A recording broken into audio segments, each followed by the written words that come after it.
Hi there, I'm Will Studd, and thanks for watching. Here's another episode of Cheese Slices from our archives, proudly brought to you by Will Studd Selected Cheese. Triple cream, Stilton cheddar, Emmental, mozzarella, camembert. I love a vegetam de Kiro cheese. Parmigiano Reggiano, Roquefort Brie de Meaux, and Monchagoro, River Blue and Gouda. Asiago, Wensleydale, Roquefort, Blochon, Halloumi, Feta, Gorgonzola cheese. Oh, Monterey Jack, Pecorino, Swiss Gruyere. I love a vegetam de Kiro cheese. Cheese making in Brazil dates back more than 500 years to the earliest days of European settlement. But despite its long history, there are very few examples of artisan traditional cheese found anywhere outside of this vast country. So I've travelled here to find out more about them. Brazil is the 5th largest country in the world, and its borders extend over almost half of the South American continent.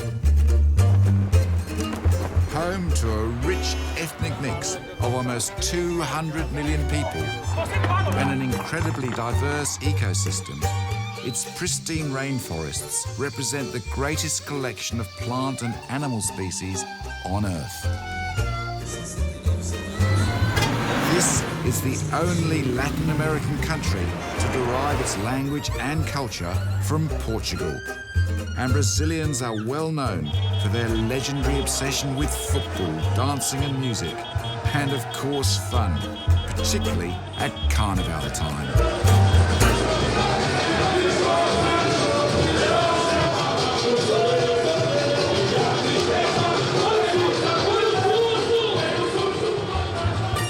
One of the many legacies of Brazil's rich colonial history is cheese, which was first made here in 1597.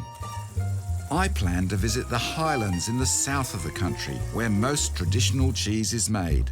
And I'm also hoping to uncover more about a surreal story that involves clandestine cheese making, mysterious cheese dealers, and illicit cheeses, which are smuggled into the big city markets. My first stop is the capital of Minas Gerais, a subtropical region slightly larger than France, which produces almost 30% of all the cow's milk in Brazil. Well known for its rich mines and mineral wealth, the region is also the home of a traditional Brazilian cheese known as Canastra, which takes its name from a beautiful plateau in the west of the state. To sample my first Brazilian cheeses, I'm heading into the centre of town to visit the famous Mercado Central marketplace.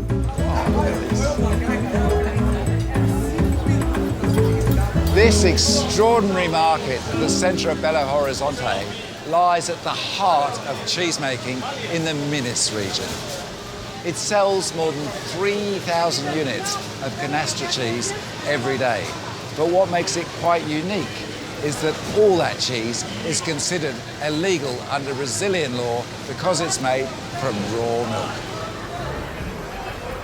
National federal food regulations ban the sale of any cheese made from raw milk less than 60 days old half a century ago.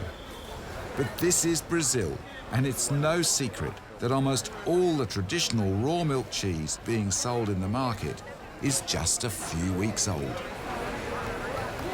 The central market is an important showcase for the agricultural produce of the region and has very significant economic implications for the local farmers. So there's a practical agreement between the traders and the municipal authorities to ensure there is no interference in the sale of raw milk cheese. The local cheeses are named according to where they come from and vary in quality, flavour, age and size. The finest is called Serra de Canastra, and to help me understand more about it, and its close cousins, I've arranged to meet the head of an organisation whose vision is to change the current regulations and ensure the future of Brazil's traditional raw milk cheeses. Whoa, so this is the cheese, the famous cheese. The famous Canastra from Minas state. How old is it? This is 2-3 days old. That's all? Yeah. Yeah. But you have the older here, the yellow one. Yeah. This is a week old. Okay. A week, 10 days old. Right. Quer experimentar o queijo? Yes, You wanna please. try? Yeah, that would be great. Queijo meia cura, Sweet. esse aqui, ó. Salty, Today. fresh. It's called half Beautiful. cured. All the whites called half cured. So that'd be 3 to 10 days old, yeah? Yes. And then this one here, Qual a idade dele? Esse é seu, esse aqui. 15 days. 15 days. So this is Cured. a 15-day one. 15 And days. do you eat the rind? Esse é leite cru. You do eat the rind. Yeah. Pode comer a casca? Pode. That's really nice.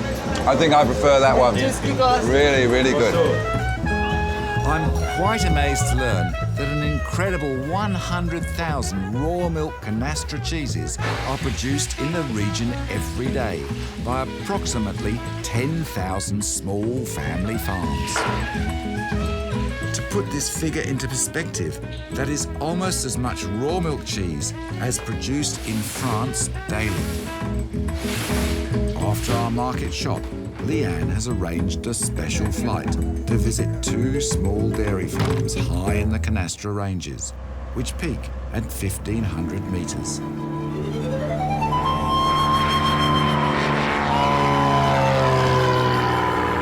We are going 150 miles west, or 280 kilometers.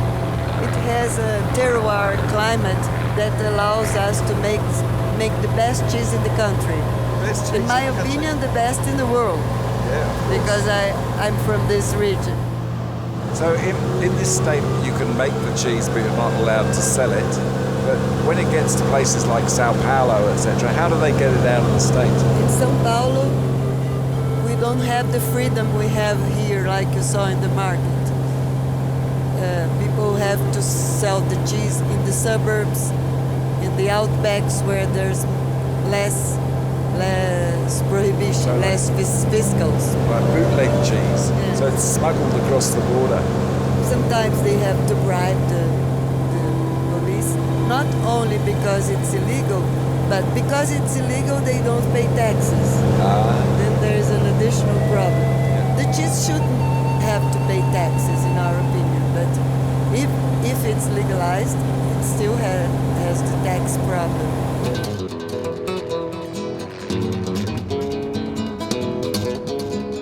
The first dairy I visit makes a large cheese they call Canastra Real.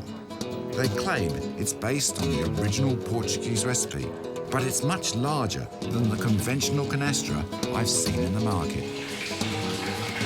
Nós fabricamos aqui 2 tipos de queijo, basicamente. O tradicional. We make 2 types of cheese here. Basically, the traditional Canastra that weighs 1 kilo, and the Real Canastra that weighs 6 kilos and is a cheese that my Portuguese ancestors, they brought the technology, this culture. This identity was already practically dead. And we revived this technique of how to make this cheese that my ancestors made, this big piece of cheese. This piece, the Real Canastra, the big Canastra, that is a specific period of lactation of the cow, for you to milk the cow to make this cheese. The small one, the traditional Canastra, it's made from any milk from the cow, but not the Real Canastra. É feito com qualquer leite da vaca. O Canastra Real, não. Okay.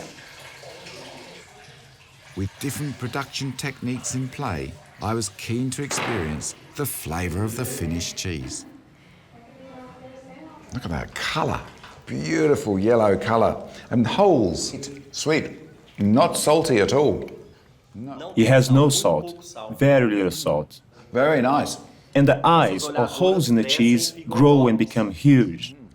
So the hot temperature of the climate here encourages the propionic bacteria in the milk to blow up into bigger holes. And what he's telling me here is that this cheese is really just a bit young. But there's no refrigeration in here. Quite extraordinary. We're in a tropical climate, and this cheese is just maturing here on wooden racks. Amazing. Never thought I'd see this. Really, really nice cheese.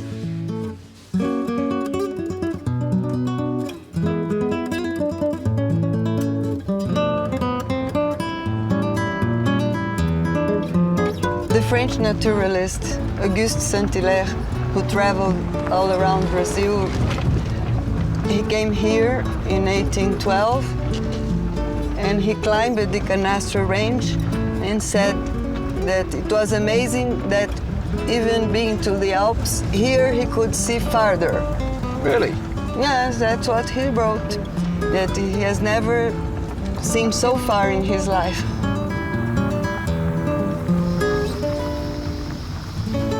It was in the late 17th century that European explorers discovered rich deposits of gold and diamonds in the Minas region. But today, the real treasure to be found here is the local cheese and a deliciously chewy cheese bread called pão de queijo. And I was promised a first-hand demonstration on how it's made the traditional old-fashioned way. Right. In that pan, we've got a kilo of tapioca flour here, a cup of soy oil, and a cup of fresh milk. Straight from the cow, of course. And that was just put onto the stove, watched very carefully so it didn't boil over, and added to this. So this is the traditional pão de queijo, which you find all over this part of Brazil. 6 eggs, straight from the chickens. Queijo canastra. And like this. Bit more milk. Yeah, go on. It's really sticky. I don't know if I'm going to ever get this off. Tá grudando muito, né? Tá, e ele tá com as duas mãos, né? E o Mar só com uma. She just uses one hand. Põe força. Now you tell me. Ué, só com uma. Você Now tá you com tell as me. duas mãos, ó. Well, it's quicker with 2 hands. É, segredo. You might not get anything at the end of it because it'll all be stuck to your hands. Can I wash my hands now? Yeah?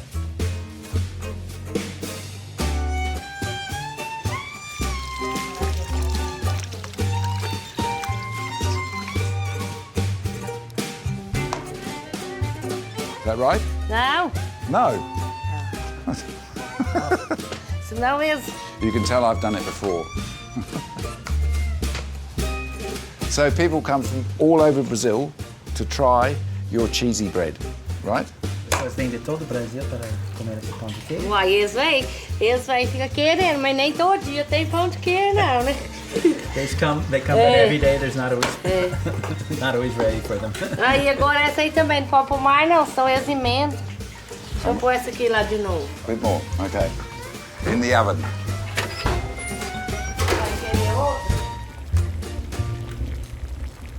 What a fantastic spread. Here they come.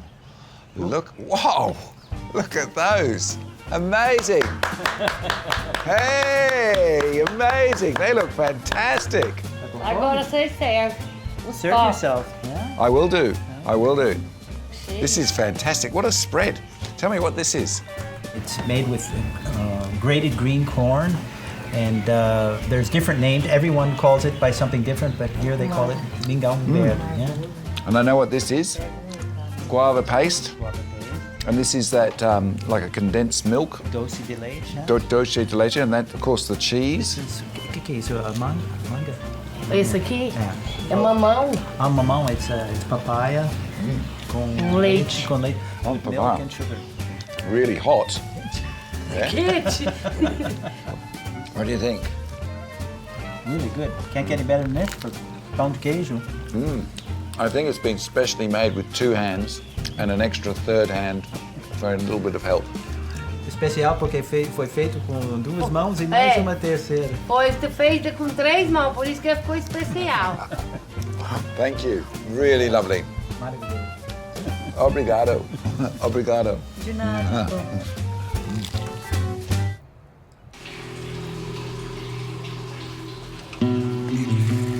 It's estimated that more than 40% of all the artisanal cheese produced in Brazil is sold on the black market.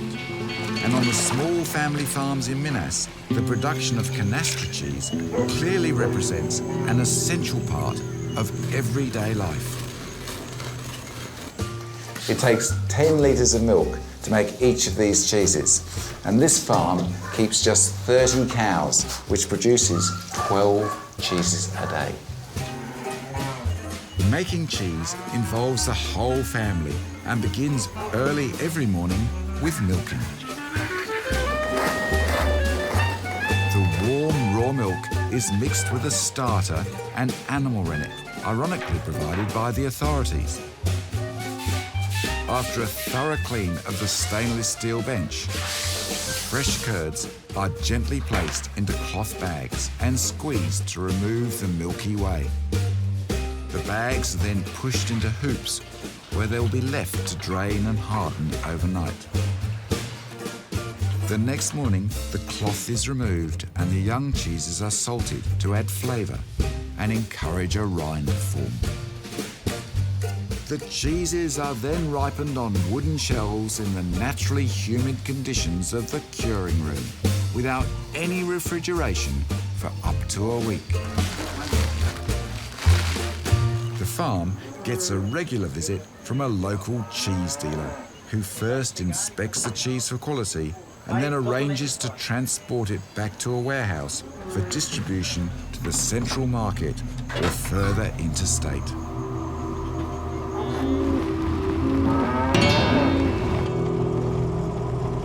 The small town of São Roque de Minas is recognised as the main centre of the region's clandestine operations.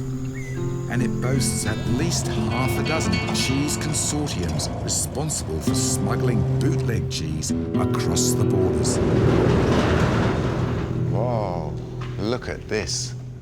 This warehouse holds thousands of wheels of freshly cured cheese, collected from surrounding farms up to 300 kilometres away. The cheese is held here for a few days before beginning a risky journey across the border in a fleet of old trucks. Each truck carries 5 tons of cheese and to avoid detection, travels only at night along remote twisting mountain roads. The penalty if caught by the police is jail, a large fine, and seizure of the cheese and the truck. The owner of this warehouse was recently jailed for 3 days when all his cheese was confiscated when he was caught at the border crossing into the state of Sao Paulo to sell his usual weekly run of clandestine cheese. You might think this place looks like small business, but in fact it moves more than 10,000 cheeses a week. The cheeses stored here will be smuggled to the big, lucrative markets of Sao Paulo and Rio de Janeiro. It's good business. By the time the cheese arrives in the cities, it's doubled in value. And the price doubles again when it's sold door to door. According to one of the cheese dealers I meet later in town, this bootleg cheese trade is not going to stop anytime soon. Despite the high stakes, he tells me that rural families really have no alternative but to sell their cheese. The cash is essential for food, for medicine, and even mobile phone refills, because in these very isolated areas, they are the only means of communication. One of the most unusual traditional cheeses made in Brazil comes from here in the Campos Altos region. It's produced for just 6 months a year by around 400 farms. And what makes it so special is the type of cow the milk comes from.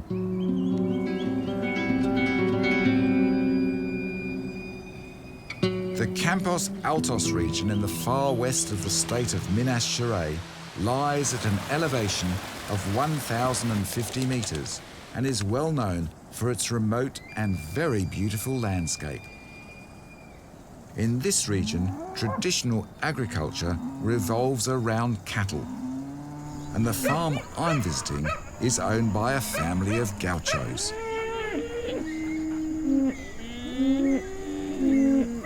The gaucho cowboys traditionally lived by herding cattle and carried the famous facon knife and a matte cup with its distinctive bombilla straw.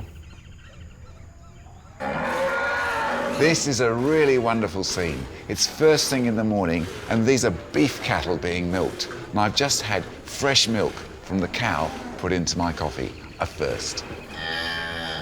The cattle on this farm are highly valued for their meat and are a mixed herd with some Franquero and some Jaquita Longhorns. Each cow is carefully milked and the warm raw milk is immediately poured into a barrel through a cheesecloth filled with a handful of coarse salt. This is the first time I've seen this ingenious and efficient way of salting a cheese.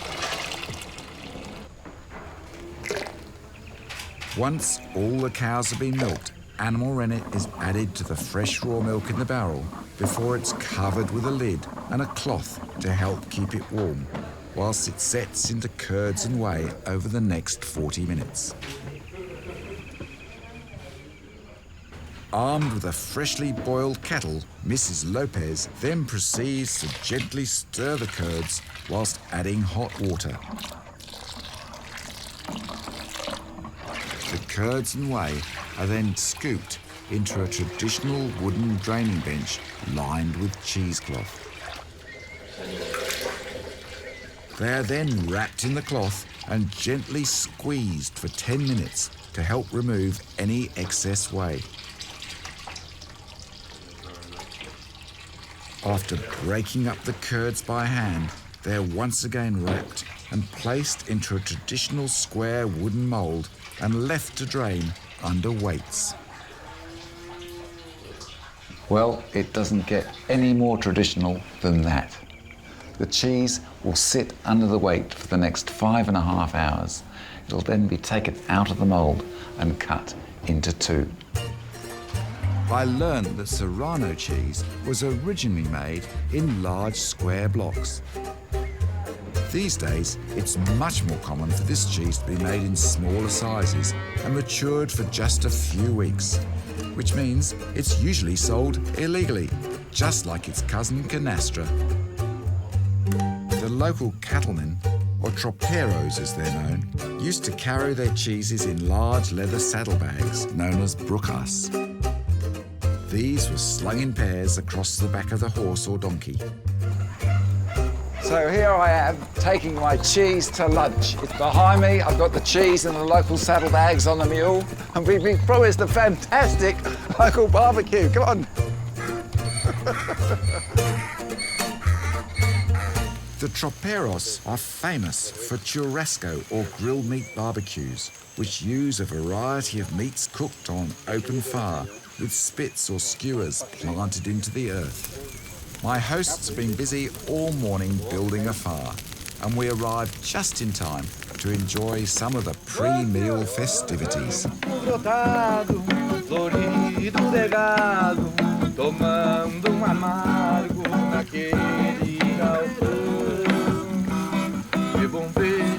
In addition to our cheese, the cowboys collected up some candelabra nuts from the local pine trees to roast on the fire. A popular staple in these parts, apparently. Muito obrigado, senhores.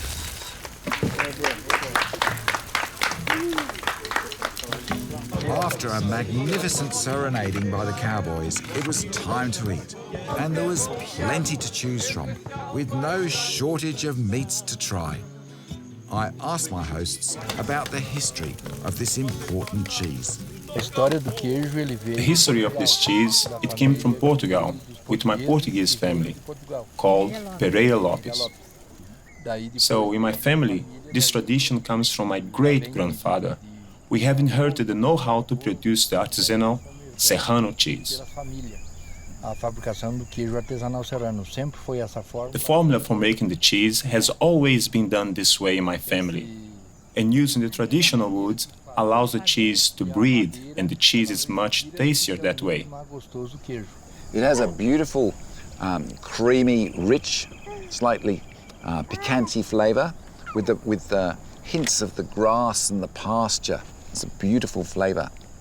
Yes, the taste of the cheese has the characteristics of the native pasture of this region. It's the native pasture that gives the unique taste to the cheese, helps to differentiate it.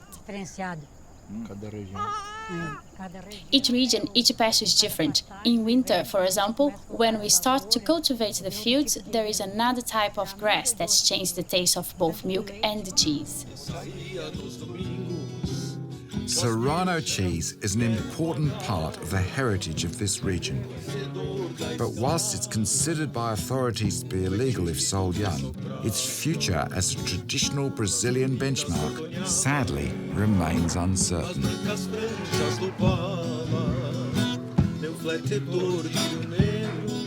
Traditional cheesemaking in Brazil faces a very uncertain future. The hard work and commitment of Leanne and her organisation has helped to highlight the dilemma facing Brazil's clandestine cheesemakers and federal authorities. Just how to regulate the safe production of traditional raw milk cheese without undermining the livelihood of thousands of small family farms is certainly going to be a challenge for all involved. But after this visit, I now understand why it's a legacy well worth preserving. Cheese Slice Brasil! Cheese Slice Brazil! Come on, Trigger. Cheese Slice in Brazil. Brazil. Right, there's a television camera behind me and they're Okay, it's like all the fun of the fair. Hello.